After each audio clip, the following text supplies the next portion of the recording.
오늘 이제 10계명 여섯 번째 계명을 좀 살피려고 합니다. 오늘과 다음 시간에 걸쳐서 좀 살펴보려고 하는데요. 10계명을 우리가 살피는 이유는 구원받은 성도들로서 영원히 변치 않은 주님의 뜻이 무엇인가를 우리가 살펴서 구원받은 성도답게 살아 하나님께 영광을 돌리기 위함입니다. 그래서 그러한 목적으로 우리가 10계명을 살펴보고 있다, 이렇게 생각을 하시고 오늘 제 6번째 계명을 좀 생각해 보겠습니다.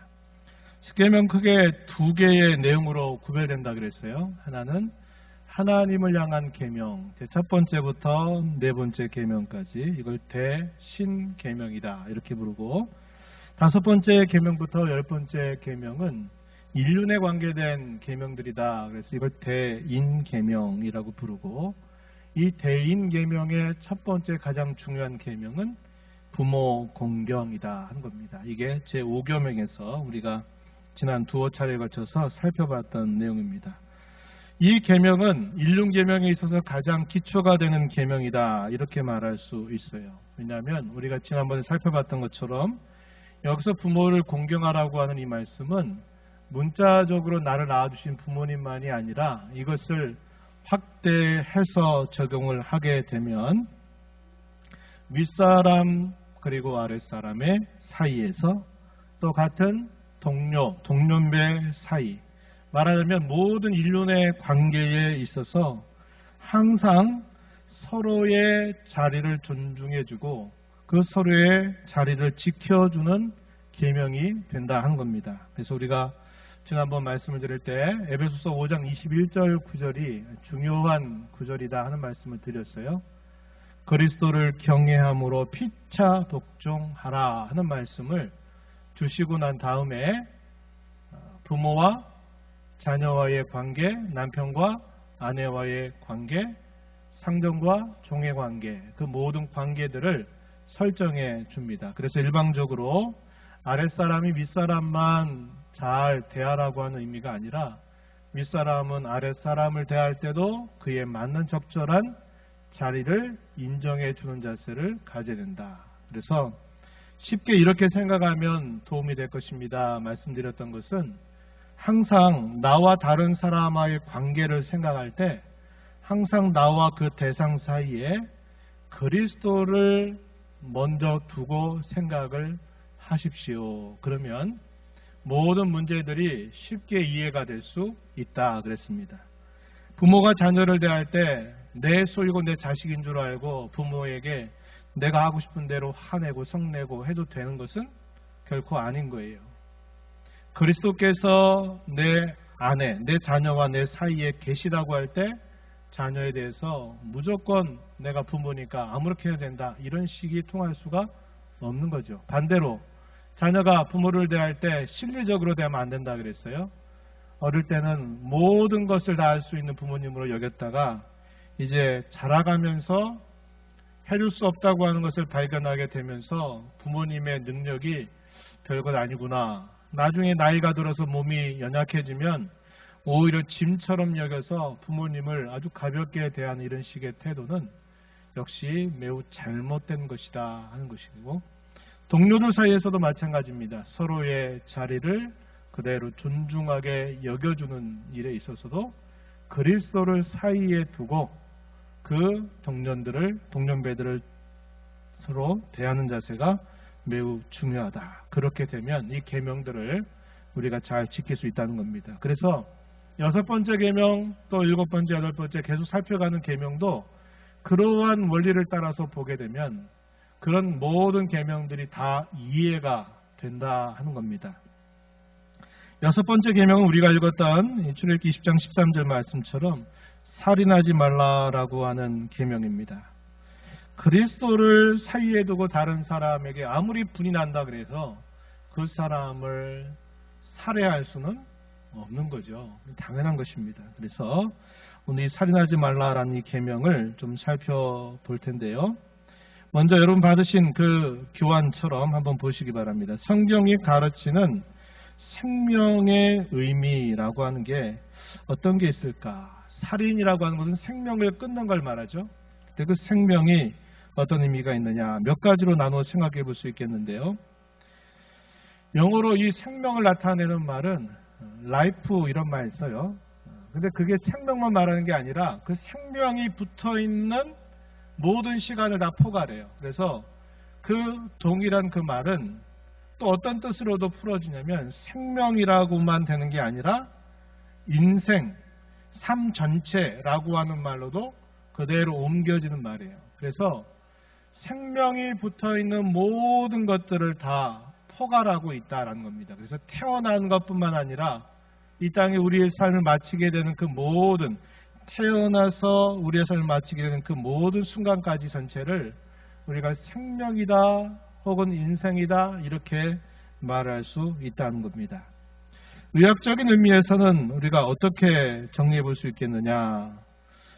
하나님이 사람을 지으실 때 흙이라고 하는 도구를 사용하시고 그 흙으로 만든 사람에게 생기를 부어 넣으신 일을 통해서 생명, 살아있는 영혼이 됐다. 이렇게 성경이 말해주고 있습니다. 창세기 2장 7절입니다. 죄송해요. 1장 7절은 2장 7절 말씀해 보면 여호와 하나님이 땅의 흙으로 사람을 지으시고 생기를 그 코에 불어넣으시니 사람이 생명이 되었다. 살아있는 생명이 되었다. 이렇게 표현을 해줍니다. 그래서 사람의 두 기원은 사람의 육체와 또 하나님이 주신 영혼, 이 육체와 영혼이 결합되어 있는 상태를 두고 우리는 살아있다 이렇게 말하는 것이고, 이 육체와 영혼이 분리가 되어 있는 상태, 이걸 중간 상태라고 말한다 그랬어요.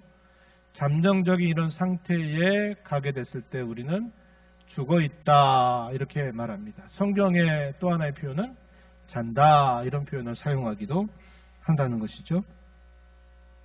두 번째, 이런 것도 생각해 볼 수 있어요. 관계적인 의미에서 이 생명의 의미는 어떤 의미냐, 하나님과의 관계가 그 중심에 있다고 하는 점입니다. 우리가 개인적인 관계에서뿐만 아니라 사회적인 관계에 있어서도 항상 하나님과의 관계를 그 중심에 두는 자세를 가져야 합니다. 생명의 근원이 하나님께 달려 있다는 거예요. 우리가 잘 아는 선악을 알게 하는 나무 열매를 먹지 말라 말씀하시고 그것을 따먹는 날에 반드시 죽는다라고 말씀하셨던 그 내용도 결국 그 계명을 주신 분의 명령을 따라 살아가는 것이 그가 진정한 의미에서 생명을 그가 누리는 삶이 된다. 이렇게 성경은 말해주고 있습니다. 창세기 2장 17절 말씀에 선악을 알게 하는 나무의 열매는 먹지 말라. 내가 먹는 날에는 반드시 죽으리라. 그런데 선악을 알게 하는 나무 열매를 따먹고 나서 바로 그 순간 죽지는 않았죠. 그런데 죽을 운명이 이제 인류에게 보편적으로 다가오게 되었다 한 겁니다. 그래서 주어진 수명을 살게 되면 사람은 결국은 다시 흙으로 돌아가게 됨을 우리는 알게 된다는 거죠. 그게 왜 그렇게 되었느냐? 하나님께서 주신 그 계명을 깨뜨림으로 말미암아 하나님과의 그 관계가 깨어지게 되면서 우리의 생명의 한계점이 이르게 됐다는 것을 말해주고 있는 겁니다. 반면에 우리 예수님께서는 영생이라고 하는 게 뭐냐, 영원한 생명이라고 하는 것은 무엇이냐라고 설명해 주시기를 요한복음 17장 3절 말씀해 보면 영생은 유일하신 참 하나님 그리고 그가 보내신 예수 그리스도를 아는 것이라고 우리에게 가르쳐 줍니다. 결국 영원한 생명이라고 하는 것도 결국 누구와의 관계에서 우리에게 주어지는 것이냐, 하나님과의 관계에서 우리에게 주어지는 것임을 말해 줍니다. 여기 안다라고 한 이 말의 의미는 체험적으로 안다, 또 관계적으로 안다, 인격적으로 깊이 안다, 이런 의미를 담고 있는 표현입니다. 그래서 생명은 그 생명의 근원 대신 하나님과의 관계가 바르게 설정이 될 때 그 생명은 다시 우리에게 누릴 수 있는 것이 된다는 거예요.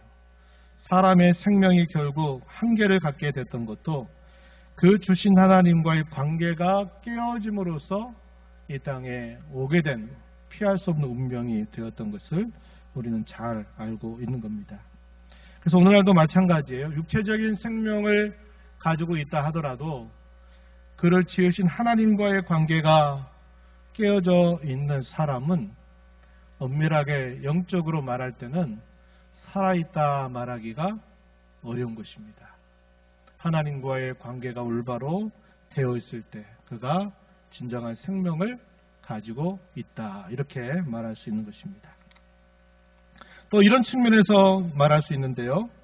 우리의 삶에 대해서 또 사명이라고 하는 이 관점에서 또 이 생명을 우리가 생각해 볼 수 있는데, 우리가 이 땅에서 사는 인생 70년, 80년, 90년 이 인생의 진정한 가치, 그것은 우리를 지으신 하나님의 목적에 가장 일치되는 삶을 살아가게 될 때 그 가치는 가장 선명하게 드러나게 된다는 것입니다.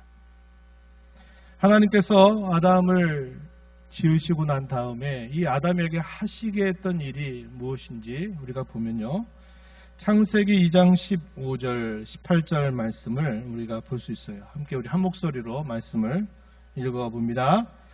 여호와 하나님이 그 사람을 이끌어 에덴 동산에 두어 그것을 경작하며 지키게 하시고, 18절 여호와 하나님이 이르시되 사람이 혼자 사는 것이 좋지 아니하니 내가 그를 위하여 돕는 배필을 지으리라 하시니라. 사람을 지으시고 나서 이 사람에게 처음 하시게 했던 일이 뭐냐면 하나님이 지으신 에덴 동산을 잘 경작하게 하는 것이었다, 이렇게 말합니다. 이 경작한다라는 이 말의 의미에서 뭐가 나오냐면 문화라고 하는 말이 나와요. 옛적에 소위 우리가 1차, 2차, 3차, 오늘날 4차 시대라고 말하는데 1차 산업이나 이런 경우는 다 되게 흙으로부터 무엇인가를 얻어내는 거죠. 에덴 동산을 지으시고 그 동산을 잘 관리하고 경작하게 하신 것은 그 동산에서 문화를 잘 창출해 가라고 하는 하나님의 의도가 있으셨던 것입니다. 사람을 지으실 때 창세기 1장 26절부터 18절 말씀에 보니까 우리가 우리의 모양과 형상을 따라 사람을 만들자, 그로 하여금 모든 생물들을 다스리고 정복하고 또 충만하게 하려고 하시는 그런 의도를 가지고 사람을 만드시죠. 그리고 그 만든 사람을 에덴 동산에 두어서 경작하게 하신 그 하나님의 뜻은 그들이 죄를 범하지 않는 그런 자세를 가지고서 이 에덴 동산을 잘 개발해서 거기에 하나님이 기뻐하실 만한 좋은 문화를 만들기를 바라셨던 것입니다. 그런데 이러한 일을 위해서 하나님은 아담이 혼자 있는 것이 좋지 않다 하여서 그에게 상응하는 배필을 만들어 창조해 주시죠. 그가 바로 하와입니다. 그래서 가정이라고 하는 제도를 만들어 주시는데, 그러한 제도를 만드시게 된 배경은 하나님께서 의도하셨던 그 목적을 따라 사람이 살아가도록 하는데 혼자 하지 않도록 같은 상응하는 돕는 배필을 하나님이 붙여주셔서 가정을 이루게 하셨다는 거예요. 그래서 그 가정에서 계속적으로 자녀가 출산되면서 그 자녀들이 계속적으로 하나님을 잘 섬기면서 문화를 잘 이루어가는 것을 바라셨던 거예요. 그런데 우리가 잘 아는 바와 같이 이 일들이 어긋나 버리게 되었어요. 그죠? 선악을 알게 하는 나무의 열매를 따먹게 되므로 이 일이 어긋나게 되었다는 겁니다. 그래서 이 창세기 1장 26절부터 28절의 내용은 하나님이 사람을 지으신 의도가 무엇인가를 밝혀주신 말씀인데, 성경의 학자들은 이걸 뭐라고 말하냐면요, 문화명령이다, 이렇게 말합니다. 문화명령. 하나님을 잘 섬기면서 하나님이 주신 그의 주신 지혜와 그의 능력을 따라서 이 주신 자연을 잘 개발해서 그 개발한 문화를 통하여 하나님께 영광을 돌리게 하는 거죠. 오늘 우리가 낮 시간에 말로 생각한다면 하나님의 나라가 잘 이루어지도록 하고자 하는 의도를 가지고 사람을 만드시고 그 사람에게 가정을 꾸리게 하고 후손들을 계속 이어가도록 하셨던 것인데 이 사이에 사탄의 유혹으로 결국은 이런 일이 다 어긋나 버리게 된 것이다 하는 겁니다. 그래서 창세기 4장에 가면요. 창세기 4장에 가면 가인의 아들 중에 에녹이라고 하는 아들이 태어났는데 이 가인이 에녹의 이름을 따가지고 자기가 뭘 하냐면 성을 쌓아요. 성을 왜 쌓겠어요? 자기를 보호하고 자기를 안전하게 하기 위해서. 왜 보호 안전이 필요할까요? 자기도 동생을 죽였던 것처럼 다른 사람도 나를 죽일 수 있다고 하는 두려움이 있으니까 그 두려움을 안전하게 하기 위해서 성을 쌓기 시작한 거예요. 그 성을 쌓다 보니까 거기에 뭐가 개발이 되냐면 농기구들 필요한 기계들이 하나씩 개발이 되기 시작하죠. 또 뭐가 또 개발이 되냐면 악기와 노래들이 거기서 발굴이 되면서 소위 문명이라고 하는 것이 거기서 만들어지기 시작을 했어요. 그런데 그 만들어진 문명이 무엇을 위한 문명입니까? 하나님을 찬양하고 하나님을 경배하기 위한 목적으로 만들어진 그런 문명이 아니고 하나님이 자기를 벌할 수 있다. 자기의 죄에 대해서 자기가 하나님 앞에 죄를 고백하고 용서받는 길을 택하는 게 아니라 하나님을 등지고서 자기의 안전을 지키기 위해서 성을 쌓고 기구를 개발하면서 하나님의 뜻과 반대되는 형식으로 문화와 문명을 이루어가기 시작했다 하는 겁니다. 오늘 우리가 살고 있는 시대도 한번 곰곰이 한번 들어보세요. 오늘날 우리 시대의 문화를 한번 쫙 살펴보세요. 그 문화가 어떤 방향으로 흐르고 있는가를 살펴보면 처음에 가인이 성을 쌓으면서 문명을 개발했던 그것과 다르지 않아요. 사람들이 하나님을 어떻게 피해가느냐? 문화라고 하는 그 속에 자기 자신을 숨겨버려요. 그리고 과학을 반전시키고 문명을 만들고 거기에 자기 자신을 숨겨버리는 거예요. 하나님이 없어도 되는 세상을 만들어가는 일에 굉장히 고도하게 발전된 시대를 우리가 살고 있다는 겁니다. 근데 하나님 원래 의도하셨던 문화는 그런 문화가 아니에요. 하나님을 찬양하고 그분의 영광을 노래하고 그분의 아름다우심을 높이기 위하여 문화를 만들어가기를 기대하셨는데 그 일이 되지 않았다는 거예요. 낮 시간에 나왔던 말씀으로 다시 한번 같이 연결시켜서 보면 그럼 우리 그리스도인들이 뭐 해야 될까요? 그런 잘못되고 왜곡된 문화를 우리가 구원받은 자로 다시 그것을 잘 창출해가는 역할을 해야 되는 거죠. 그게 우리 그리스도인의 어떻게 보면 또 하나의 중요한 사명이다 하는 겁니다. 그래서 각자가 부름받은 그 자리, 하나님이 자기를 세워주신 그 자리에서 하나님의 뜻을 살피고 하나님의 영광을 위해서 살아가는 그런 일들이 우리 믿는 신자들에게 요구되고 있다 하는 것을 우리는 발견할 수 있는 것입니다. 그것도 우리 그리스도인들의 중요한 사명이다 하는 거예요. 신앙 좋으면 무조건 목사 되라, 신학교 가라 그게 아니라 신앙 좋은 사람이 직장에서 그 좋은 신앙의 면모를 직장 생활에서 드러내고 자기가 좋아하는 학문 세계에서 그러한 영향력을 잘 끼치고 하면서 자기가 몸담고 있는 그곳에서 하나님의 영광이 다시 드러나도록 애를 쓰게 하면서 살아가는 삶. 이게 하나님 나라의 비전이다 이 말이에요. 네. 그런데 안타깝게도 그러한 일이 있게 됐다 하는 것을 우리가 보게 됩니다. 이제 제 6번째 이 계명이 요구하는 하나님의 뜻이 무엇인가? 세 가지를 좀 잠깐 짚어봅니다. 첫 번째는요. 이웃의 명예를 훼손하지 말고 미워하거나 해치거나 죽이지 말라는 것을 요구하십니다.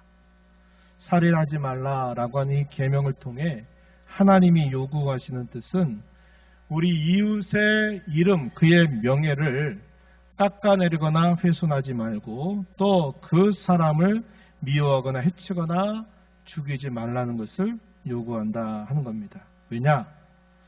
그가 믿는 사람이든 믿지 않는 사람이든 모든 사람은 하나님의 형상을 따라서 태어난 사람들이기 때문이다. 믿지 않는 사람이라도 그에게 여전히 하나님의 형상이 있기 때문에 다른 사람에 대하여 그 생명을 하찮게 여기는 태도는 주님의 뜻이 아님을 말해 줍니다.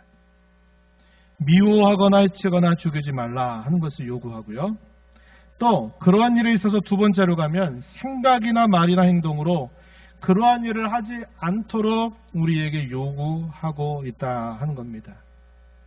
세상의 법은 뭘 가지고 얘기한다 그랬죠? 세상의 법은 실제로 됐느냐 안 했느냐, 했느냐 안 했느냐를 가지고 그 사람이 법을 어겼다라고 판단을 하지만 우리 주님의 법은 마음으로 이미 그런 생각을 품었더라도 이미 그것은 죄를 범한 것이라고 말해주는 겁니다. 그래서 하나님이 저와 여러분에게 요구하시는 하나님의 뜻은 대단히 수준이 높아요. 높다 이 말이에요. 마음으로라도 미워하거나 해치거나 죽이는 그런 생각을 갖는 것도 이미 하나님이 결코 원치 않는 일을 행한 죄가 되기 때문에 그러합니다. 간접적 살인이라고 하는 것, 옛날은 사람을 직접 칼이나 어떤 무기를 가지고 죽여야 된다고 그걸 살인이라고 여기지만 오늘 같은 경우는 어떻게 합니까? 어떤 사람을 왕따시켜가지고 계속 그 사람을 계속 공격해대요. 뭘로? 말로, 카톡으로, SNS로.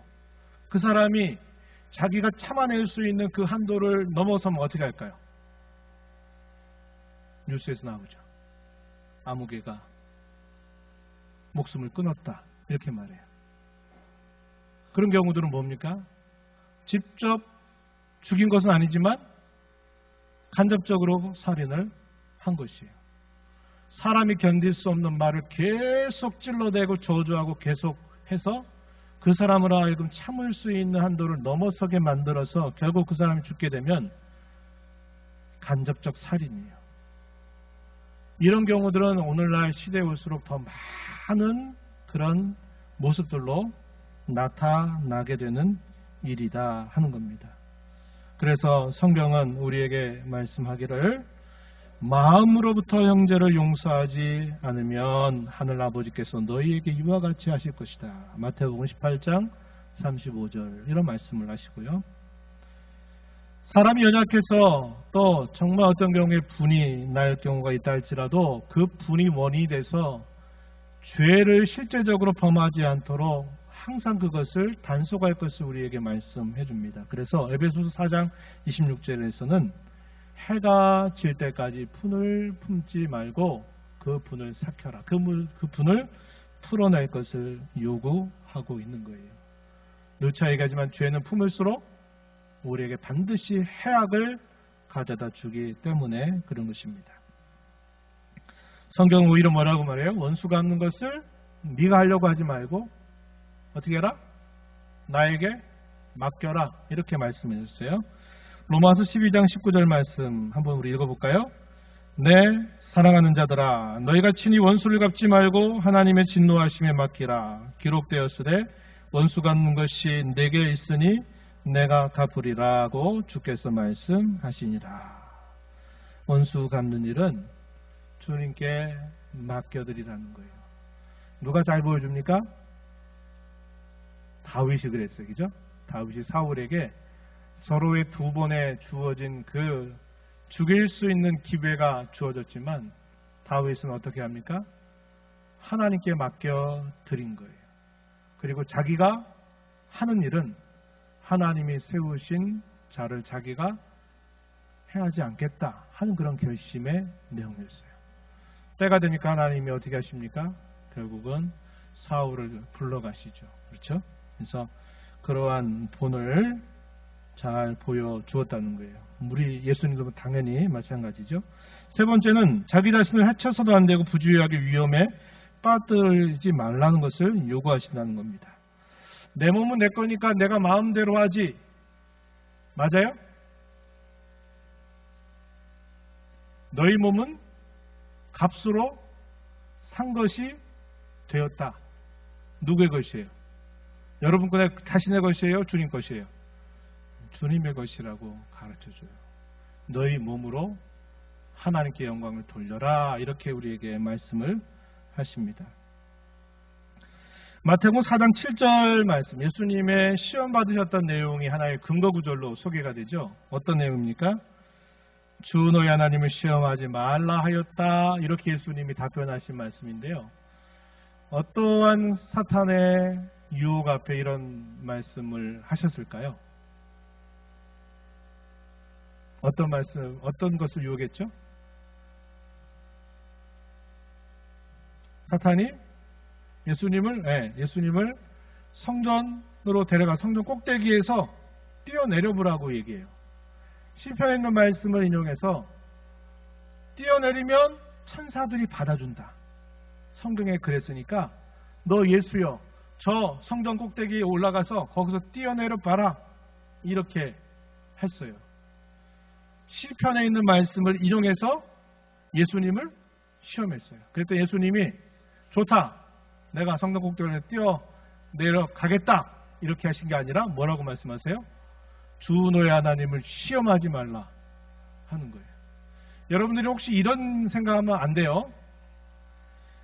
수영을 못하는 사람이 다리에서 탁 뛰어내리면서 하나님이 날 사랑하시니까 하나님이 내가 수영 못해도 나를 건져주실 거야. 난 믿어. 그래가지고 다리 밑으로 물가로 뚝 뛰어내리면 되겠어요? 안 되겠어요? 안 돼요. 하나님이 나 사랑하시니까 나를 건져주실 거야. 그 믿음 자체는 좋은 거지만 하나님을 시험하는 거예요. 시험하지 말라 그랬어요. 주 너의 하나님을 그런 식으로 시험하지 말라 그랬어요. 예수님도 얼마든지 그렇게 할 수 있지만 사단의 그런 괴계에 대해서 주 너의 하나님을 시험하지 말라. 말씀을 인용해서 말씀으로 답변하셔서 이 사탄의 유혹을 이겨내셨던 것을 우리가 알게 돼요. 그런 식의 시험을 하나님께 드리지 마세요. 하나님이 나 사랑하는가 내가 한번 시험해 볼 거야 그러면서 아주 엉뚱한 행동을 절대로 하지 마세요. 그렇게 하는 것은 신앙의 태도가 아니다. 두 번째는 이런 겁니다. 골로새서 2장 13절 말씀에 보면요. 어떤 말씀이냐면 이런 것들은 자의적 숭배와 겸손과 몸을 괴롭게 하는 데는 지혜 있는 모양이나 오직 육체에 따르는 것을 금하는 데는 조금 더 유익이 없다. 이런 말씀을 하세요. 골로새 교회에 들어왔던 거짓된 가르침 중에 하나가 뭐냐면 아주 금욕적인 태도를 가르치거나 또 안식일이나 절기와 같은 것들을 지킬 때 자기 자신을 아주 절제하게 하는 그 어떤 것들을 하나의 좋은 모범처럼 소개를 했던 것으로 보여요. 바울 사도가 이 교회에 쓴 편지 가운데서 뭐라고 말하냐면 자기 육체를 스스로 금하게 하거나 자기 육체를 가지고 자기가 할 수 있는 것들을 막 스스로 이렇게 불편하게 만들고 해치는 식으로 만들어가지고 그런 식의 태도를 갖지 말라는 거예요. 자기 몸을 괴롭게 하는 데는 지혜가 있는 모양일 수 있어도 육체를 따르는 것을 금하는 데는 아무런 유익이 없다. 이런 말씀을 하시는 겁니다. 고난 주간이 되면요. 필리핀이나 이런 그 캐톨릭이나 이런 데서 어떻게 하는 줄 아시죠? 자기도 십자가 지겠다고 예수님이 십자가의 그 벌을 자기도 경험하겠다고 해가지고 이렇게 실제로 그 십자가에 달려보고 하는 그런 사람이 있어요. 어리석은 겁니다. 그거를 아주 좋은 신앙의 모범으로 따라가는 것은 바람직하지 않아요. 그렇게 해가지고 그의 신앙이 단단해지거나 그의 신앙이 하나님께 영광이 되느냐? 그런 건 아니에요. 그래서 성경은 분명히 말해요.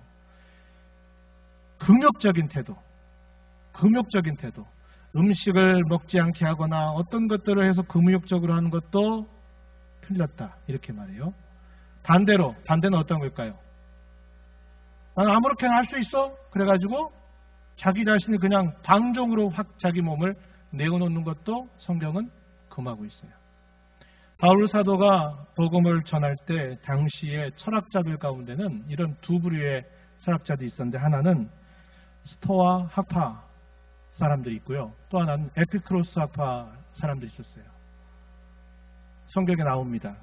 이 에피크로스 학파를 따른 사람들은 뭐라고 말하면 영과 육체의 이원론을 주장을 해가지고 영혼이 중요하고 육체는 중요하지 않다, 그래서 육체는 뭘 해도 괜찮다 이렇게 말한 거예요.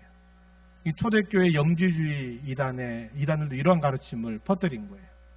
자기 육체가 뭘 하는 것도 그건 죄라고 얘기하지 않는 거예요. 자기 영혼이 중요하다고 말하는 거죠. 그래서 이 에피크로스의 가르침을 따른 사람들은 육체적인 쾌락에 대해서 아주 정당하게 생각해요. 방종주의자들이죠.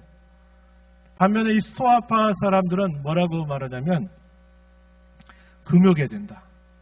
우리 몸을 절대로 그대로 내버리면 안 되고 금욕을 해서 우리 몸을 계속 스스로 헤쳐가지고 뭔가를 이뤄내도록 해야 된다 하는 게 이 스토아파 사람들의 주장이에요. 서로 주장이 엇갈려요. 목적은 진정한 행복이 무엇인가 하는 동일한 목적을 추구하지만 그 방법은 전혀 다른 방법을 추구하게 됐다는 거예요. 바울 사도는 이 두 개에 대해서 다 하나님의 뜻이 아니다, 다 잘못됐다라고 이렇게 말씀을 하는 겁니다.